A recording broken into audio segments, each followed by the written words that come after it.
আজ তো ধর্ষকের কোনো বিচার হচ্ছে না, ধর্ষণ হচ্ছে পাইকারি দরে, বিচার হচ্ছে না। আইন এমন ভাবে ঘোরানো পেঁচানো, ধর্ষকগুলি খালাস পেয়ে যাচ্ছে। আবার নতুন কিছু ধর্ষক তৈরি হয়েছে, ধর্ষণ করে মেয়েটাকে হত্যা করে।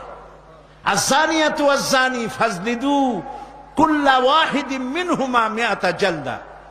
আল্লাহ তাআলা বলেছেন জিনাকারের শাস্তি হচ্ছে 100 দোররা মারা এবং প্রাণদণ্ড দেওয়া। জিনাকারের শাস্তি প্রাণদণ্ড দাও। জিনা করেছে প্রমাণিত হয়েছে, অবিবাহিতা যদি হয় দোররা মারো, আর যদি বিবাহিতা হয় পাথর মারিয়া উড়ায় দাও। আজ তো ধর্ষকের কোনো বিচার হচ্ছে না, ধর্ষণ হচ্ছে পাইকারি দরে, বিচার হচ্ছে না। আইন এমন ভাবে ঘোরানো পেঁচানো, ধর্ষকগুলি খালাস পেয়ে যাচ্ছে।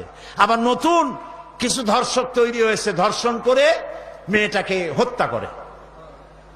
নাউজুবিল্লাহ, বলেন নাউজুবিল্লাহ। এগুলো মানুষ না, এগুলো জানোয়ার। মনে রেখো, তুমি যার মেয়ে, যা কারো মেয়ে অথবা কারো বোন অথবা কারো বউকে যদি এইভাবে বেইজ্জত করে থাকো, তোমার বউ, তোমার বোন, তোমার মেয়ে অক্ষত থাকবে না। এই ধরনের তাদের উপরও ধর্ষণ হবে। বলেন নাউজুবিল্লাহ, বলেন নাউজুবিল্লাহ। অশ্লীলতার প্রচার প্রসার যত বেশি হবে, জেনা ব্যভিচার তত বেশি হবে, ঠিক কিনা?